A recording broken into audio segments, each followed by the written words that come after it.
सगल गुणा के दाते स्वामी, बिनो सुनो एक दीना। देहो दरसे नानक बलहारी, जियड़ा बल बल कीना। आस प्यासी फिर के ताई, ज्यों चातृक बूंदे रे। कहो नानक जियड़ा बलहारी, देहो दरस प्रभु मेरे। सोही महला चौथा। हर पहलड़ी लां परवृत्ति, करम दृढ़ाया बलराम जियो। बाणी ब्रह्मा वेद ध्रम दृढ़ो, पाप तजाया बलराम जियो। धर्म दृढ़ो हर नाम ध्यावो, सिमरत नाम दृढ़ाया। सतगुर गुर पूरा आराधो, सब किल विखे पाप गवाया। सहज आनंद होआ वड भागी, मन हर हर मीठा लाया। जन कहे नानक लाभ पहली, आरंभ काज रचाया। वाहिगुरु जी का खालसा, वाहिगुरु जी की फतेह। धन गुरु रामदास जी महाराज ने अध्यात्मक मंडल दे 4 पड़ाव जिस बाणी दे च वर्णन कीते ने, इनू असी लावां दा पाठ कहते हैं। वैसे इस दे उत्ते हैडिंग लावां नहीं है, हैडिंग ते नहीं है। सोही महला चौथा। अनवान लावां नहीं है। दूसरा, ये 4 पड़ाव अध्यात्मक मंडल दे ने। विआह दे च पंथक फैसले मुताबिक असी ये 4 लावां दा पाठ करते हैं। आत्मा ते परमात्मा दे मिलन दा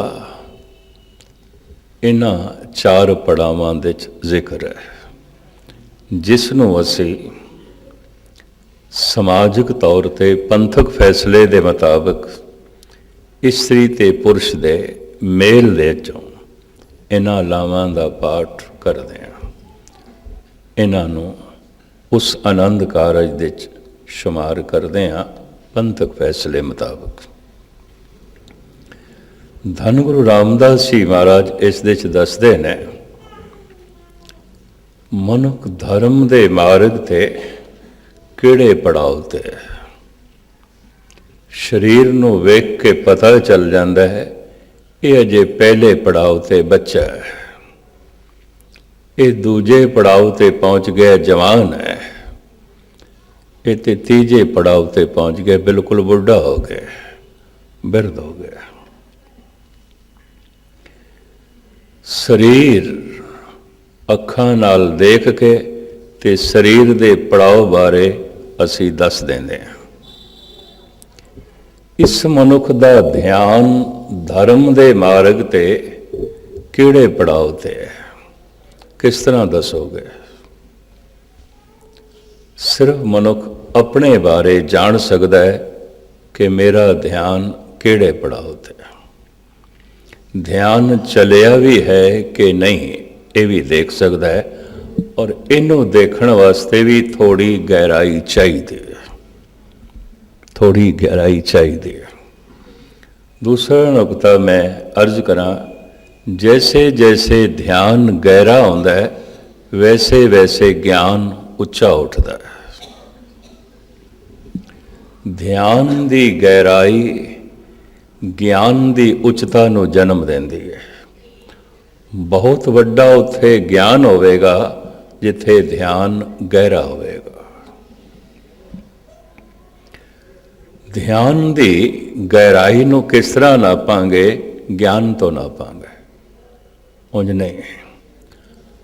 आम तर्क बुद्धि रखण वाला कह सकता है कोई अर्थ हो सकते हैं, इतने सारे नहीं हो सकते, इतने सारे ही हो सकते हैं, सारे ही हो सकते हैं। कोई पहले पड़ाव तक अपने ध्यान नूं लै गया है तो उसका ज्ञान भी पहले ही पड़ाव दा होवेगा।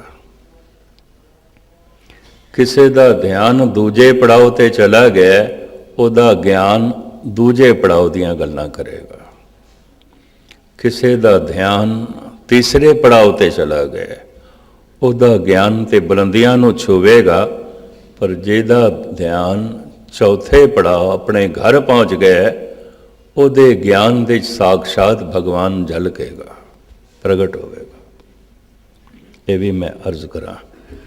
और ये इतना सूक्ष्म मजमून है जिन्हों समझण वास्ते भी ये रस्ता, ये मार्ग, इसनों समझण वास्ते भी थोड़ी तो एकाग्रता चाहिए। धार्मिक जगत विच एक होर भी अणगहली देखी गई है।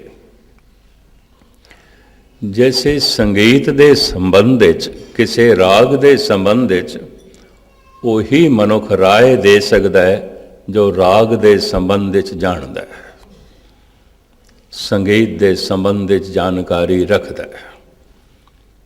वो कह सकता है जो राग तो गायन कर रहा सी, इहदे च ये सुर नहीं लगती जो तू लाई है, उन्होंने समझ है, वो कह सकता है। और वो ये भी राय दे सकता है राग ते तू शुद्ध गाया है, बड़ा सोहना गाया है, बाग कमाल ढंग नाल गाया है, पर यह राग समय का राग नहीं सी, वक़्त का राग नहीं सी। इस तरह की राय कौन दे सकता है? जो राग के संबंध जानता है, जानता है। इस वास्ते असी कुछ भी काम कराना चाहते हैं, उस काम का जिहड़ा ज्ञानी है उसे कोल करांदे हैं। जिवें मोटर खराब हो गई है कार, तो असी कोई डेंटिस्ट कोल थोड़ी लै जाने भी जरा साडी कार ठीक कर दे, मोटर मैकेनिक कोल लै जांदे हैं। ते अपना दंद किधरे खराब होवे ते दुखदा होवे तो फिर मोटर मैकेनिक कोल थोड़ी जाने, देख मेरा दंद जरा ठीक कर। जिस हथौड़े नाल गड्डी ठीक करता होगा उसे नाल सारे दंद तोड़ के रख देगा। दंद खराब है डेंटिस्ट कोल जाने हैं, मोटर खराब है मोटर मैकेनिक कोल जाने हैं। कोई मोटर मैकेनिक डेंटिस्ट नूं सलाह मशवरा नहीं देंदा, तो कोई डेंटिस्ट भी मोटर मैकेनिक नूं सलाह ना दे सकता है ना देंदा है भी तू इंज ठीक कर, वो जानता ही नहीं। धर्म के संबंध च मैं वो देखा जना खना सलाह मशवरा देंदा है जिन्हों धर्म के संबंध च कख भी नहीं पता। अज तक मैं ये देखा, अपनी वो राय देंदे ने, बड़े जोर नाल देंदे ने, जबकि धर्म दे प्रथम समझ कोई नहीं, ध्यान दा चलना तो होर गल, अजे उस रस्ते की समझ भी कोई नहीं। अजे तो इतना भी नहीं पता कि धर्म ध्यान साधना है, भाव धर्म मन दी साधना है। मम्मा मन स्यों काज है, मन साधे सिद्ध होए, मन ही मन स्यों कहे कबीरा, मन सा मिलिया ना खोए। इस वास्ते जिंदगी दे किसी शोबे दे ज्ञान दे च इतना कलेश नहीं जितना धर्म दे संबंध च कलेश, बड़ा भारी कलेश। जैसे इस्लाम नूं लै लो, शिया सुन्नी हर साल लड़ पैंदे ने, तो है कि कुछ विचारां दा ही मतभेद है, और ये मतभेद दसदा पिया ध्यान नहीं चलिया। क्यों? ध्यान दे चलदियां मतभेद मिटदे ने।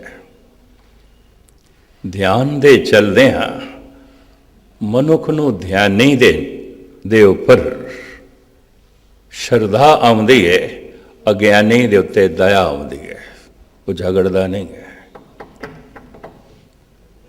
एक नूं वेख के उहदे अंदर शरधा पैदा हो जाती है भी ये तो ज्ञानी है, ते धर्म के संबंध च अगे है। एक अज्ञानी है, उन्होंने वेख के उन्होंने तरस आउंदा है, दया आउंदी है, विचारा ना समझ है, इहदा ध्यान नहीं चलेगा। ये धार्मिक मनुख ते पहचान है।